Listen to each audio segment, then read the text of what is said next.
The world is a vampire. Here at Madame Zuzu's Tea Emporium in Highland Park with the proprietor, Billy Corgan, who also happens to be the leader of the iconic band Smashing Pumpkins, celebrating the 30th anniversary of their critically acclaimed and hit album Melancholy and the Infinite Sadness. Yeah. And you have so many different projects going. First of all, thank you for talking to us. Thank you. Where was the germ of this idea to take Melancholy and put it on stage at the Lyric? A couple friends that are sort of tight with people at the Lyric said, would you ever do anything with the Lyric? They really need to get some other energy in here from outside. It's a well-known thing that opera and classical music is sort of struggling with the general culture, which I understand and I'm empathetic to as a fan of this incredible body of work that is often performed at the Lyric and with the CSO. So my first reaction was, they wouldn't want to work with me. I mean, you know, what would they want with me? And it came back through kind of back channels that they would want to have a conversation. So we got together and kind of had a pitch meeting, like, what do you think? What do we think? And I think we both walked out thinking, okay, this can work. We actually kind of meet in the middle more than we maybe would have thought we would have met in the middle. Well, I would think that it is kind of a natural partnership because you've always been very thematic with the way you've conceptualized your albums and your music. Yeah. So it works. When you wrote Melancholy, you know, there are themes running through the album, but it's not like a rock opera. It's not like one story. So how do you adapt that into one sort of theatrical production? That's a fantastic question. I think the first thing you do is you tackle a musical thematic and create a musical through line that tells a story just as a musical compositional thing. And then once you do that, then you kind of figure out how to stage it and maybe create it. We're not trying to do it as a sort of operetta. Mm-hmm. I think the musical story and the lyrical narrative will tell enough of a narrative. The album was written as a sort of a mythical 24 hours in a day in someone's mind. So I think depending how the music works modularly, it'll kind of work. But once I hear it all together, I'll be able to tweak it from there. And you know, and musically, we were talking about the fact that you don't want the Lyric to just do a rock opera like the album with maybe a few strings. You're adapting this to like classical music. No, this is a full adaptation to the classical and operatic world. First thing I said to Lyric is I don't want opera to go rock. Mm-hmm. My fans don't want to see that. I don't want to see that. I've seen where other bands have done it, always to kind of, in my estimation, a little bit of a mixed result. I think it's cool. We've even had it proposed to us and I've always turned it down. Mm-hmm. This is a unique opportunity to recast my work thematically, aesthetically, in a totally different set of musical destinations. Mm-hmm. And that to me is like, oh my God, my brain just explodes because as a composer, the Smashing Pumpkins version is only one version of the songs that I wrote. And having performed those songs over 30 years, I've done all those songs in different ways, slower, faster, more electronic, whatever. So I know they will adapt. And so that's why I'm working with a true string arranger from that world, because it'll be up to him to kind of decode these melodies out. And I was like wondering, because there's some songs that seem to, like Tonight, 1979, those will adapt easily to like an orchestrated, because they already are orchestrated. But what about like Jelly Belly or some of the like kick out the jams riff rockers? Yeah, well, what we've talked about is maybe recasting them in sort of something more moody. I would think like album soundtracking. For example, somebody brought up with Butterfly Wings, which has been taken by movies many times and sort of turned. There was a recent vampire movie about when Nosferatu was on the ship. I can't remember the name. Was it Nosferatu? Yeah, maybe. Yeah. No, but there was another movie. Oh, another, okay. Yeah, there's a lot of vampire movies. So, they used Bullet with Butterfly Wings, but they had an artist re-record it, but it was like, the world is a vampire. Bo, bo, da, da. So it almost has like kind of a classical Wagnerian foundation to begin with if you break it down into that.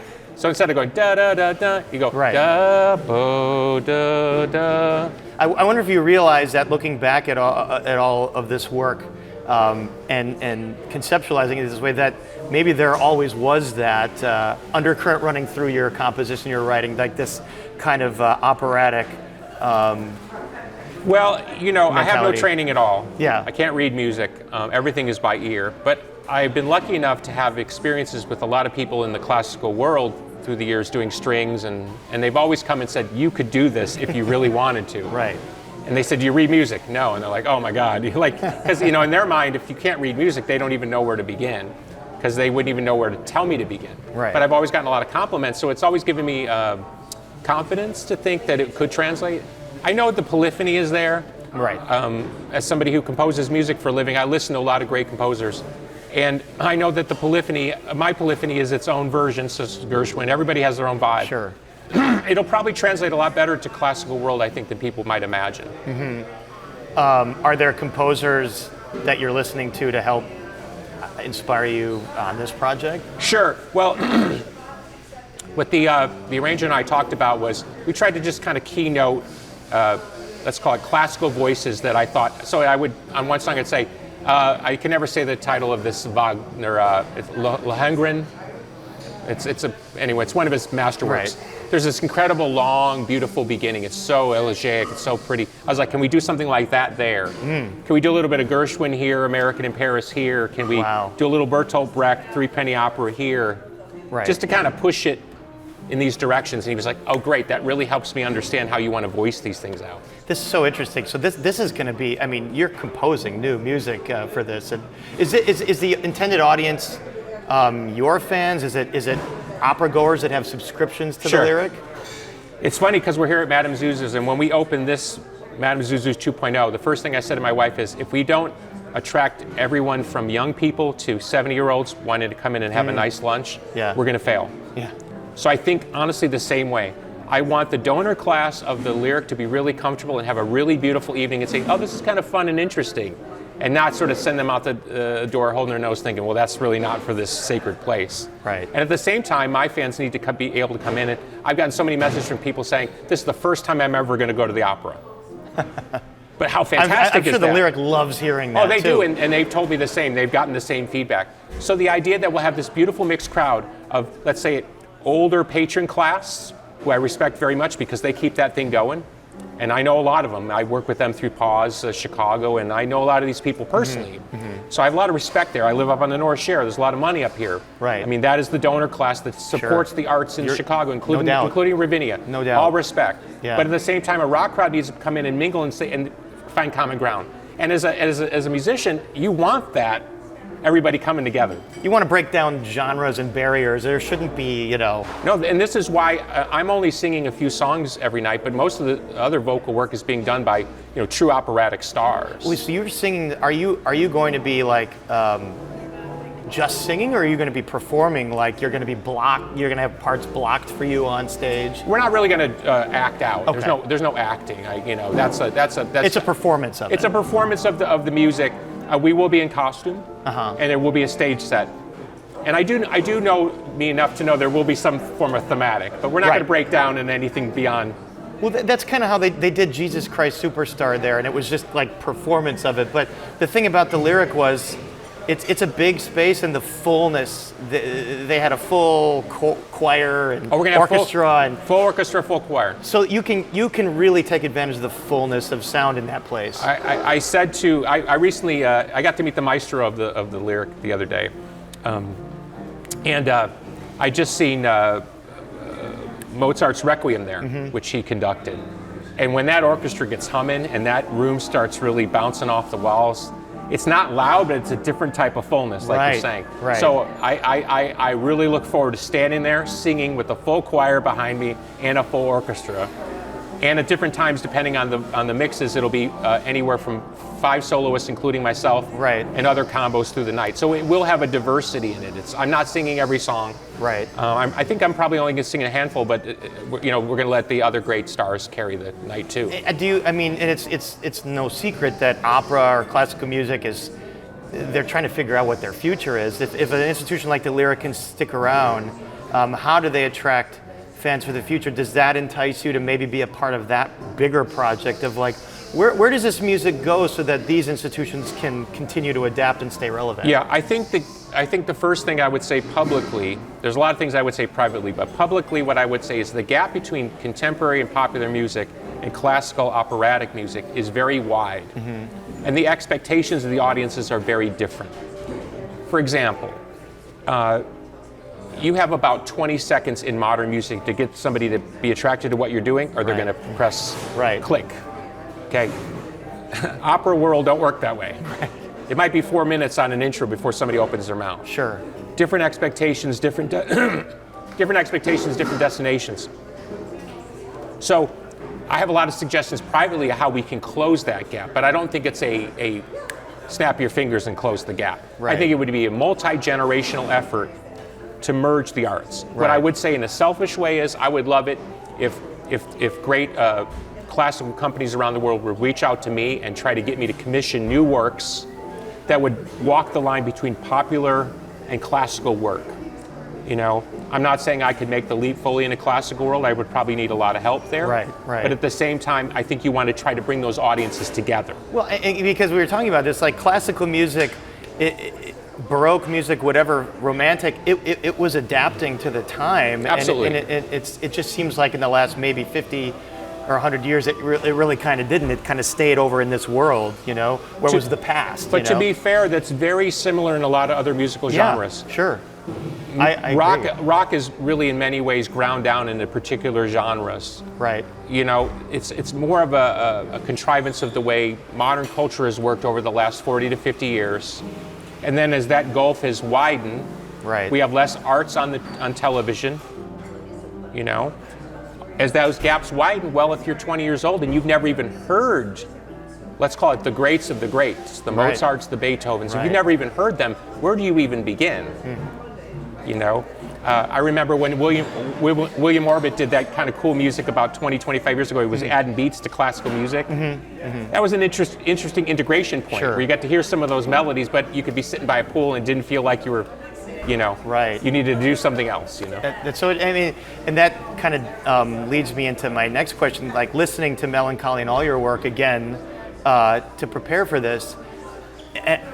Honestly, like it's not a timestamp. It's like not dated at all. You wouldn't say, oh, that was created in the 90s. Like some music you would go back, oh, that's the 90s, that's grunge. Yeah. That's the 70s, it's, you know, guitar solos. Was that, when you wrote it, was it your intention that you wanted this to sort of be timeless, that it wouldn't become dated? Well, the original intention, which was honestly a bit silly, was I was sick of us being compared to other bands of the time. We were getting lumped in with the grunge crowd, and I was sort of offended by it all. And so I said to the band, we need to make something that's so different from everybody else around us that there'll be no way to lump us back in. Right. And it did work that way, and we obviously had a lot of success in that. What's really interesting to me is a lot of young musicians are attracted more to the eclectic side of the record than they are, let's call it the classic rock side of it. Right. So the stuff that more gets played on the radio isn't the stuff that's necessarily influencing musicians now. Right, right. Which is really interesting, because that's nothing we could have anticipated. And I know you've talked about that when in the day you were getting criticism, and your manager's like just give me some riff tunes, give me some jams here. What are you doing with this? Composition. Now that I'm a bit older, I kind of get where they were coming from. Right. They look at you and they say, if you could just point this direction, we'll make a whole lot more money and sell a lot more plastic. Right. But in the moment, especially in your 20s, you got all this energy coming at you. You're 5 years into fame. I mean, that's a very unique process. Yeah. My reaction was always to go the other way. Right. Don't tell me what to do. It served me well in the long term, but in the short term, it certainly caused a lot of problems, because it seemed to many people that I was just being difficult to be difficult. What it really was I wanted to achieve a state of musical independence.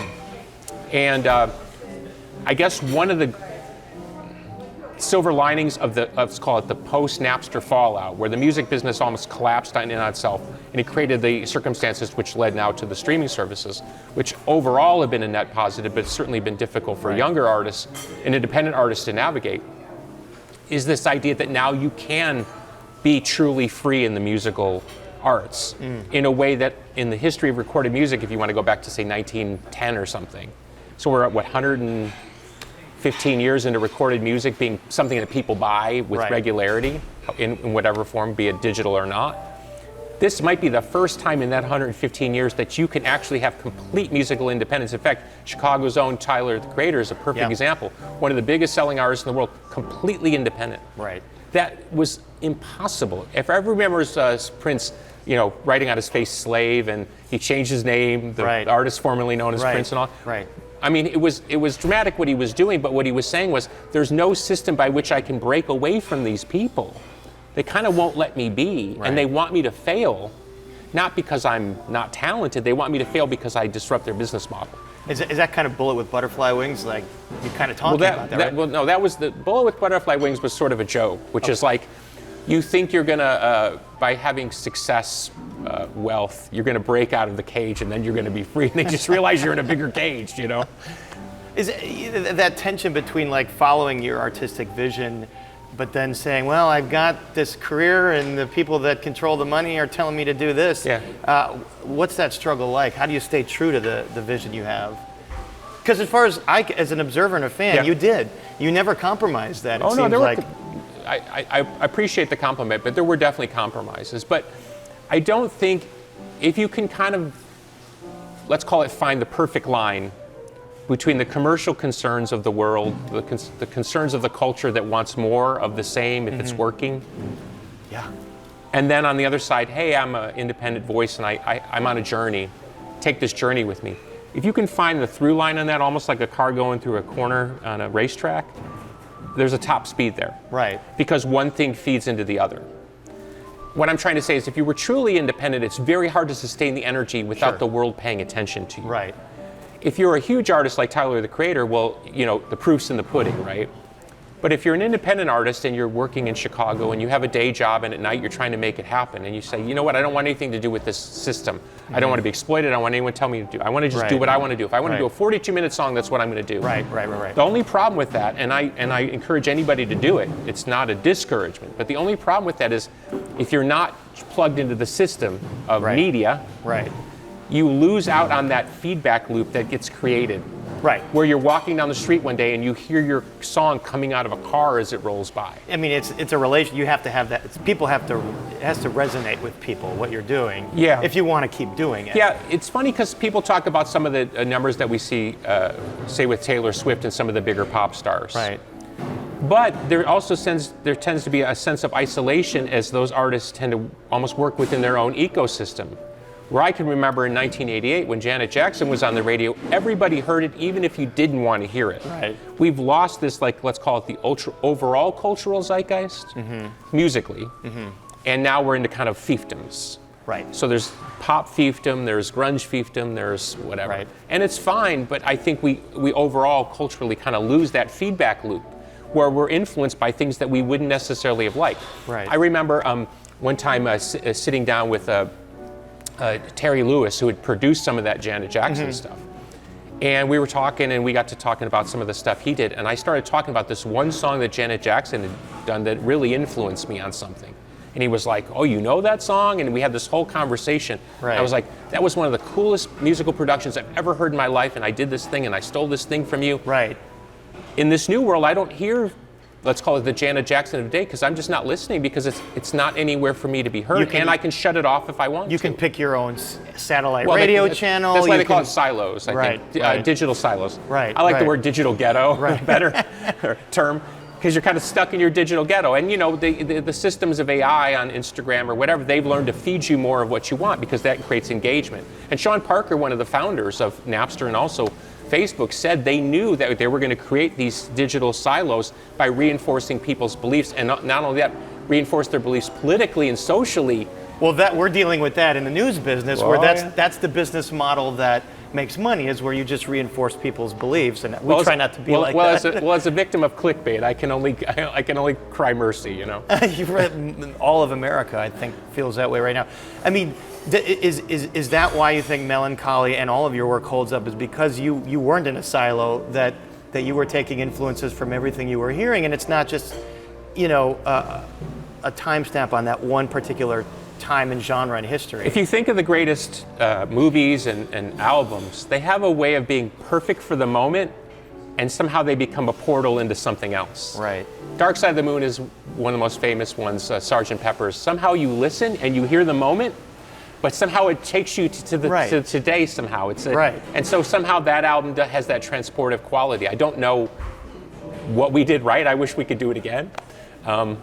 But again, I think it had a lot to do with the cultural feedback loop of being on MTV, being in the media, having people hound me outside my apartment, paparazzi. You know, it was Right. like it created a pressure and a tension that can only be created in a circumstance. You know, now this is only one aspect of your enterprise. We talk about the tea shop Yep. and the wrestling business.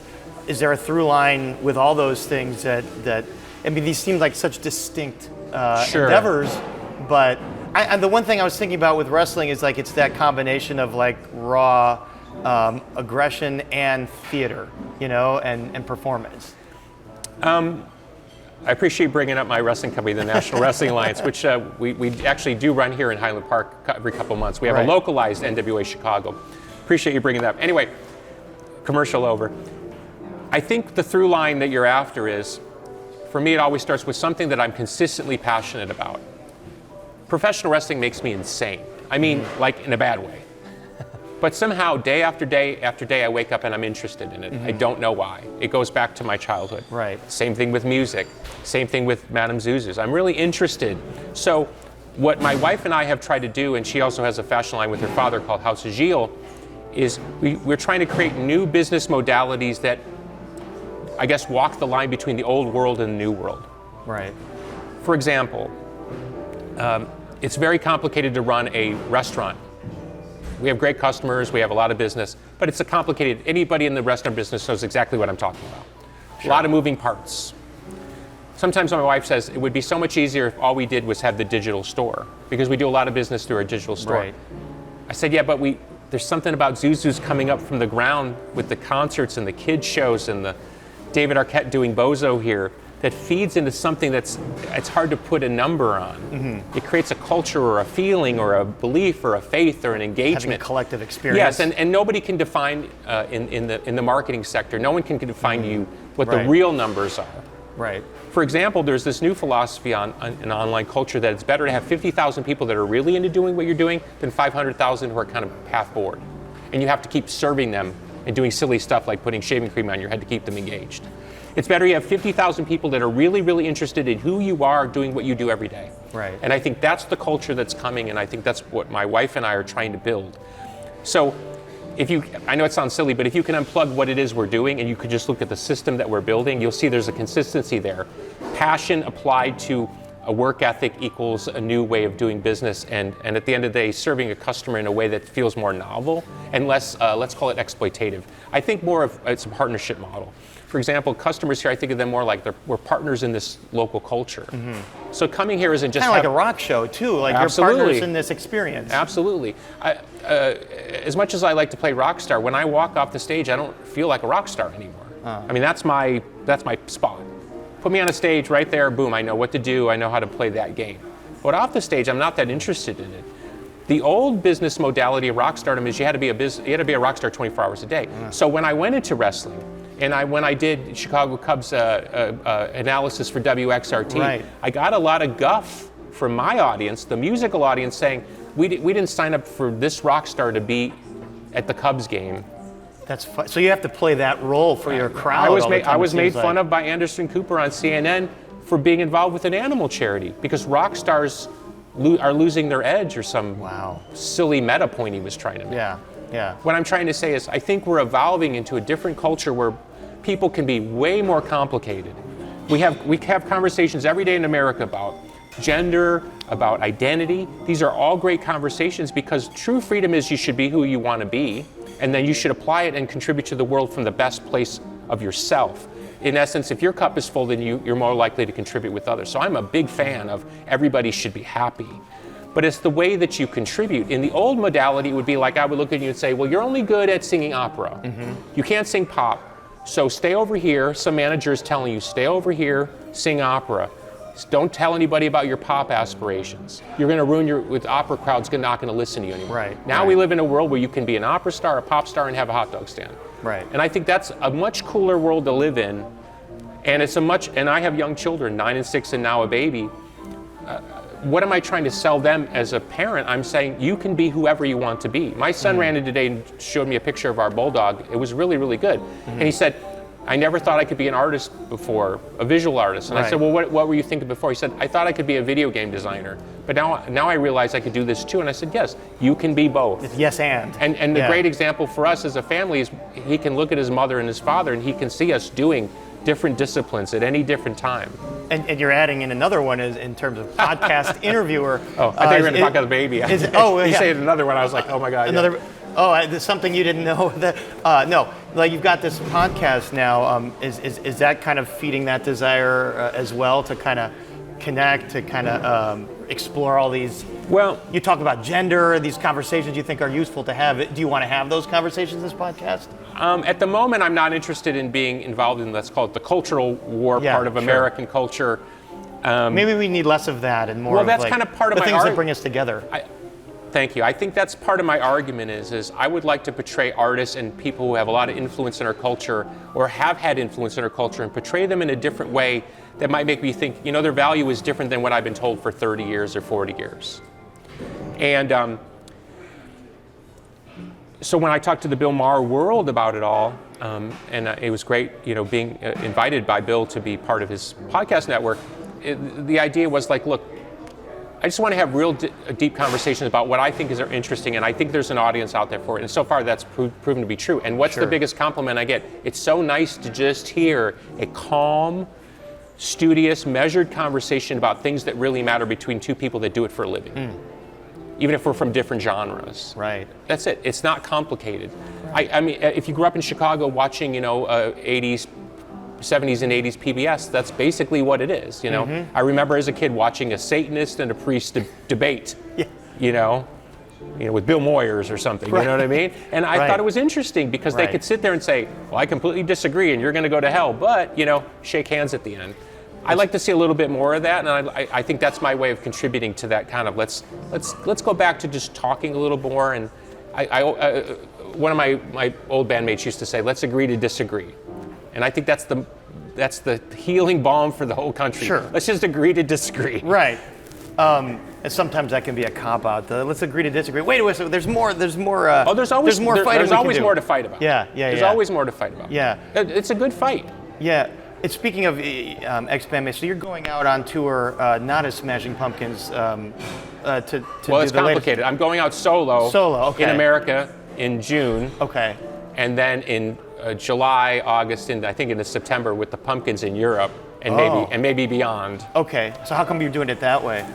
It's complicated. It's a business thing. Maybe you can't talk about it. No, it's fine. It's just there's things that I want to do that the band isn't always 100% on board with. I see. And we kind of have this agreement in our elder years, which is like, you do what you want to do, I'll do what I want to do, and where we meet in the middle, let's really make it work. So that's like kind of the agree to disagree thing again. All right, so if you want to do this, I don't really want it. You go do it.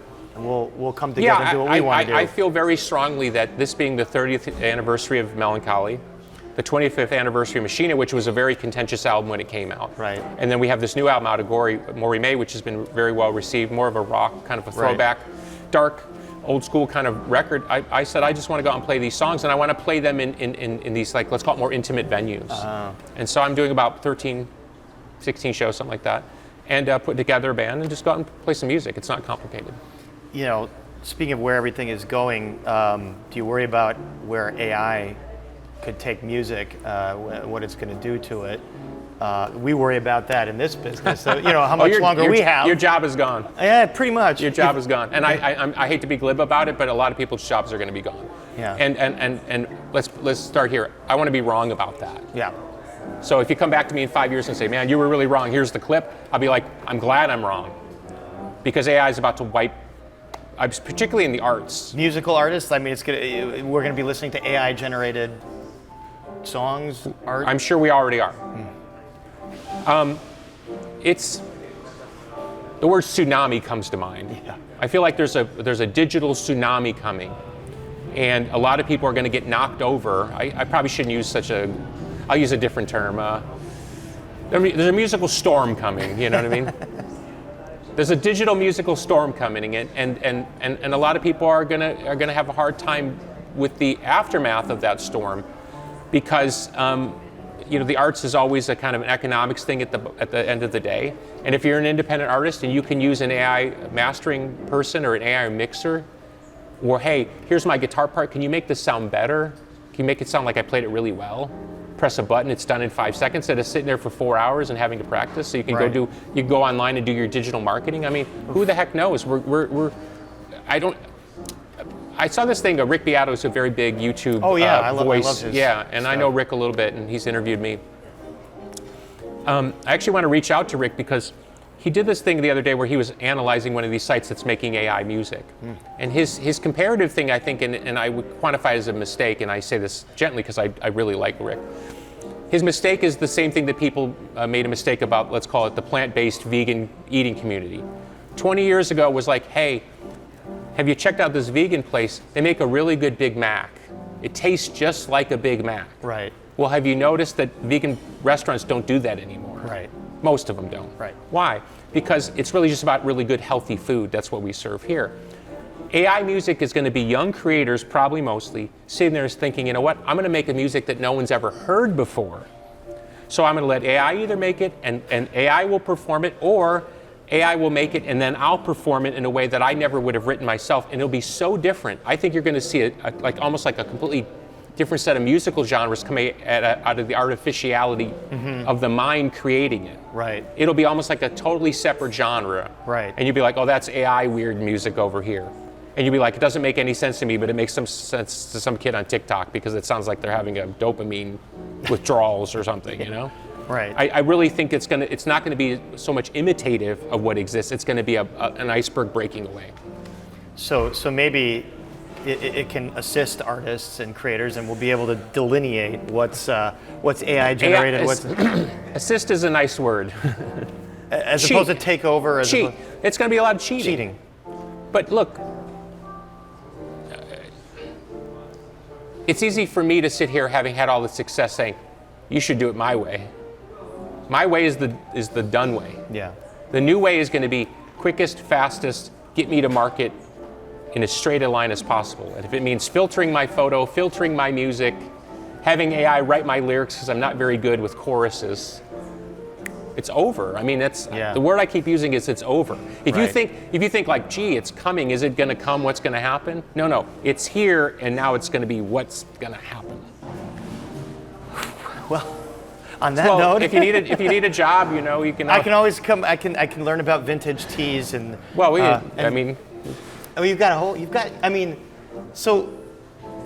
like the rugs and the incense and the candles.